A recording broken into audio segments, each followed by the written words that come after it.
March 1943. In the freezing North Atlantic swells, a high-stakes gamble for human survival was reaching its conclusion. To the Allied forces, this was no longer just a battle for territory, but it was a slow and calculated mathematical strangulation. In this single month alone, German U-boat Wolfpacks, circling like starving sharks, tore through 780,000 tons of shipping. The icy waters swallowed steel, fuel, grain, and the lives of countless merchant seamen, unleaving nothing but debris on the surface. Inside the top-secret plotting rooms of the Admiralty, the calculus was cold and undeniable, showing a grim future for the British Isles.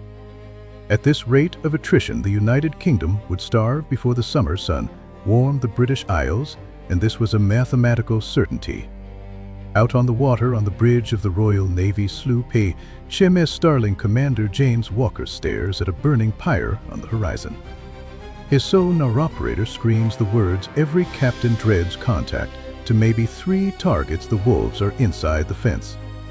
Walker barks the standard order: depth charge, attack. The destroyer surges forward, the crew bracing for the violence to come. From the stern rails, 24 drums of death are rolled into the sea, each packed with 300 pounds of high explosive. Seconds later, the ocean looks as if it is boiling. Massive geysers of white water erupt toward the sky, the concussions hammering against the hull. In a movie, this is the moment the submarine breaks the surface, defeated, but reality is cruel and the sonar screen is a chaotic mess of static. Walker has lost the target. This was the fatal flaw of depth charge warfare. The moment you attack, you go blind. The massive wall of bubbles created by the explosions forms an acoustic barrier that renders sonar completely useless for 15 agonizing minutes. And in those 15 minutes, while the hunter is deaf and blind, the German U-boat has already slipped away into the 700-foot abyss. This was a mathematical dead end. Since 1916, the depth charge had been the only hammer in the anti-submarine toolkit. Yet, in this decisive year of 1943, its success rate was a pitiful 5%. For every U-boat destroyed, the Allies suffered 60 failed attacks. It was a war of exhaustion. They were destined to lose hundreds of miles away in a bunker beneath London. Admiral Charles Goodeve studied his charts with grim satisfaction. His Wolfpacks were winning across the Allied command. Despair was spreading like a plague. By Christmas, the merchant fleet would be extinct.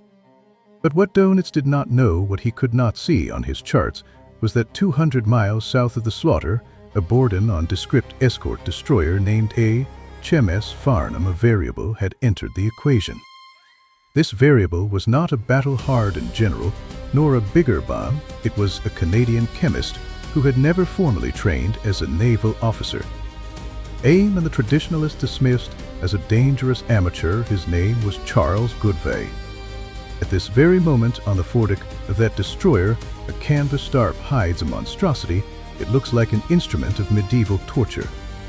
24 spigots arranged in a strange circular array, each topped with a projectile that resembles a small garbage can.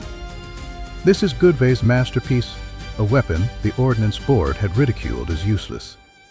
These projectiles carry only 35 pounds of explosive, a mere firecracker compared to the 300-pound depth charges.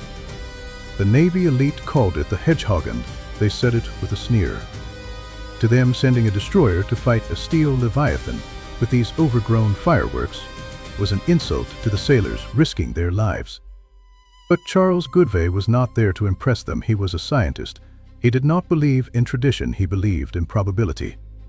And the math told him that everything the Navy thought they knew about killing submarines was fundamentally wrong. To understand the magnitude of this shift, we have to go back when war broke out in 1939. Goodeve was a lecturer. He was a lecturer in electrocantrism at University College London. He should have stayed in his lab, but he was the kind of man who asked uncomfortable questions. Joining the Admiralty's Department of Miscellaneous Weapon Development of oddballs, tasked with solving impossible problems, he immediately fixated on the depth charge. He realized the tactic was a loop of failure. To crush a submarine's pressure, hull, a depth charge had to detonate within 20 feet. But because you had to drop them from the stern, you had to drive over the submarine to attack it. By the time the charges sank, the sub had moved. The commander had to guess where the enemy would be. Prediction guesswork, luckin' the statistics word, showing massive inefficiency. From 1939 to 1940 to the Royal Navy conducted over 5,000 depth charge attacks. They sank only 85 U-boats. A success rate of 1.6% to wipe out Donitzi's fleet. At that rate would require 24,000 attacks and 600,000 depth charges. The Allies did not have the resources, and more importantly, they did not have the time. Commanders tried everything. They dropped more bombs. They changed the patterns. The failure rate remained stuck at 98%. The German captains were too smart. They used the def time.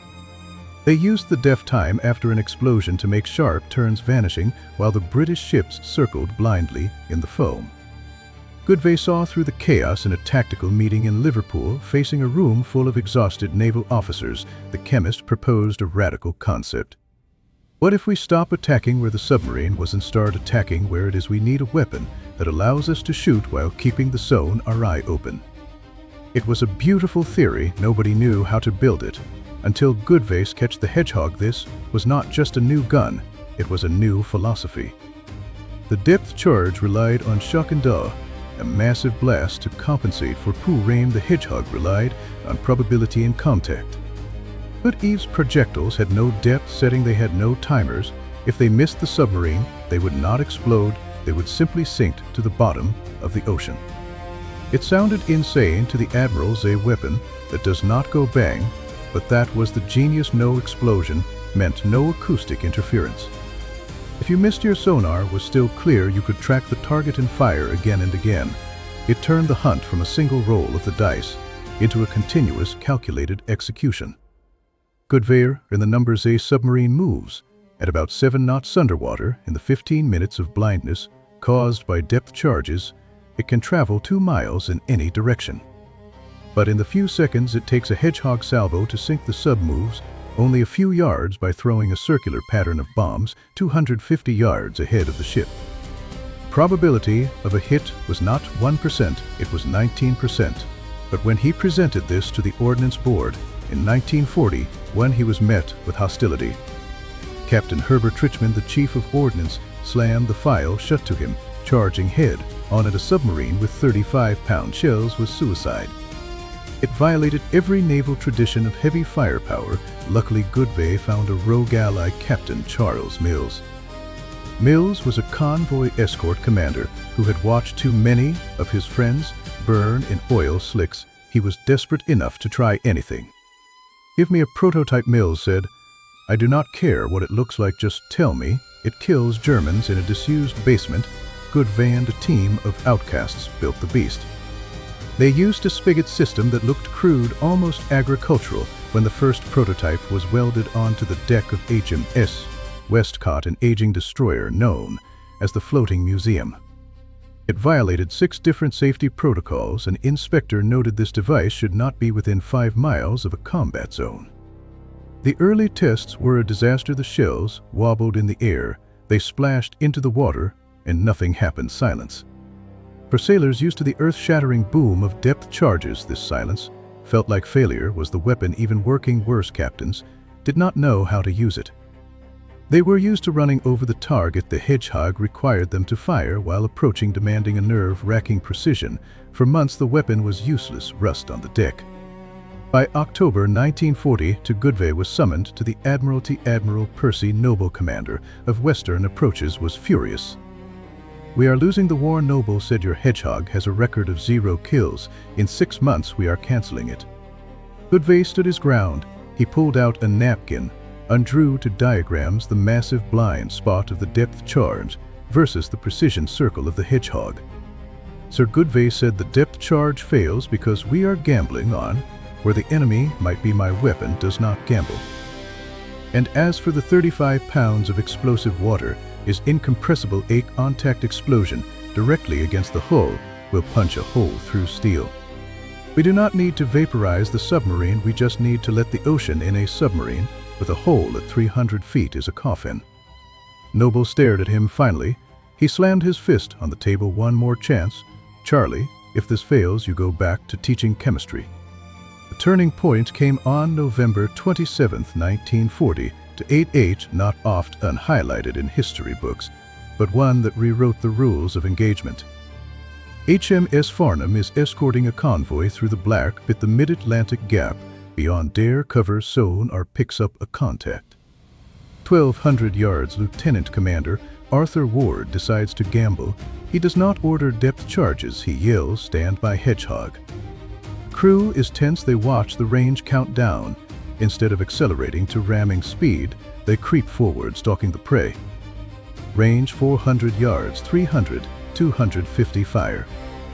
A ripple of fire tears across the 4-24 projectiles arc through the air, splashing into the water in a perfect circle 200 yards ahead of the ship.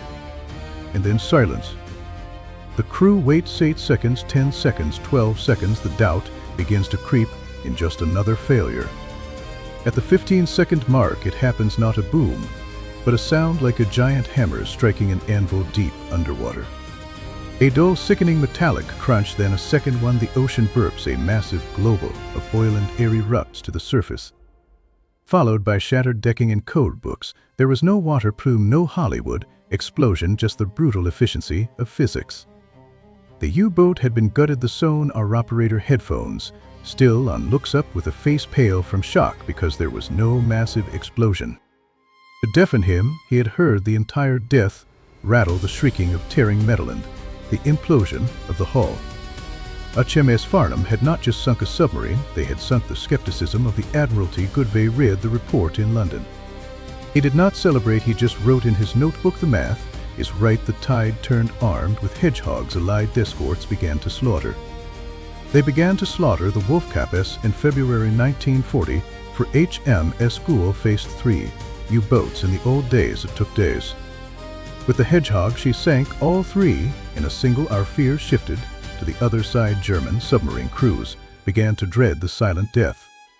With depth charges, the noise told them they were still alive. With the Hedgehog, there was no warning, just silence until the hull cracked.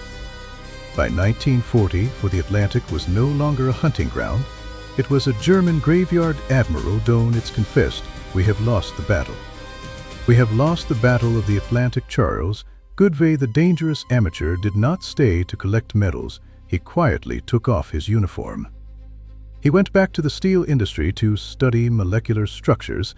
He never wrote a memoir. History is oft unwritten in loud moments. The roar of a Spitfire, the boom of D-Day, but sometimes the most decisive moments are silent, like a circle drawn on a napkin in a London basement. Like the tense quiet on a destroyer deck waiting for a ping, it was the sound of intelligence conquering brute force, as Goodeve later said. Sometimes to see the problem clearly, you first have to admit that you are blind to the reality and trust in the mathematics. It was this outsider who admitted he knew nothing about sailing who taught the Royal Navy how to see again, winning the most critical battle. If you want to uncover more stories of how science and math turn the tides of war, smash that like button and subscribe right now. I am your history observer, digging up the forgotten files of the past, and I will see you on the next battlefield.